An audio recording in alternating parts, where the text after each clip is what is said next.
अस्सलाम वालेकुम गाइस, उम्मीद करता है सब लोग खुश और खैरियत से होंगे। गाइस, हम Mohammad Ali Islamic reaction channel पर बात कर रहा हूँ इस्लामिक कंटेंट के बारे में। एक नया वीडियो बना दिया। हम इस वीडियो में हज़रत उमर रज़ी अल्लाह ताला अन्हु की इस्लाम लाने का खास सबब हम इस वीडियो में बयान करता हूँ। अगर पसंद आई तो हमारे चैनल को ज़रूर सब्सक्राइब कीजिएगा और बेल आइकन पे क्लिक कीजिएगा। गाइस, हज़रत उमर बिन खत्ताब रज़ी अल्लाह ताला अन्हु अपनी इस्लाम लाने से पहले एक वाक़या बयान करते हैं।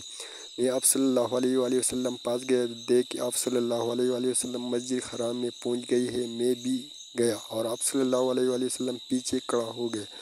आप सल्लल्लाहु अलैहि वसल्लम सूरतुल हाक़ा शुरू की, जिसे सुनकर मुझे इसके प्यार नश्त अल्फाज और बंदोश मज़ामिन और फिरहसत बिलाअत पर ताजुब आने लगी।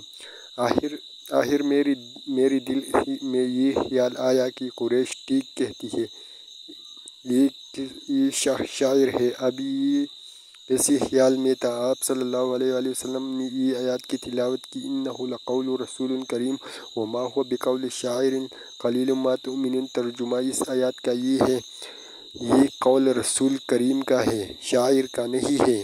तुम में ईमान की कमी है।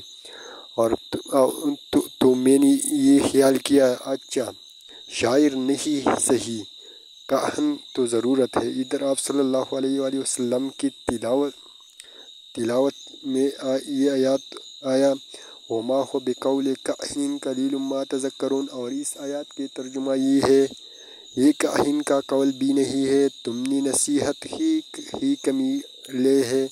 हम और अब पढ़नी चल गई थी, यहाँ तक पूरी सूरत ख़त्म कर लिया। आप सल्लल्लाहु अलैहि वसल्लम पहला मौका था, मेरे ख्याल से इस्लाम पूरी तरह कर लिया था और रंगूट में इस्लाम को सच्चाई गुमास गई थी। बस ये भी मंजमिला इन असबाब को हज़रत उमर रज़ी अल्लाह ताला अन्हु इस्लाम लाने का बाइस होने का एक ख़ास सबब बनती है। गाइस, हज़रत उमर रज़ी अल्लाह ताला अन्हु इस्लाम लाने का हम इस वीडियो में बयान करता हूँ। अगर पसंद आई तो हमारे चैनल को ज़रूर सब्सक्राइब करिएगा और बेल आइकन पे क्लिक कीजिएगा। गाइस, ये वीडियो ज़्यादा से ज़्यादा शेयर कीजिए, दूसरों मुसलमानों से फ़ायदा उठाती है।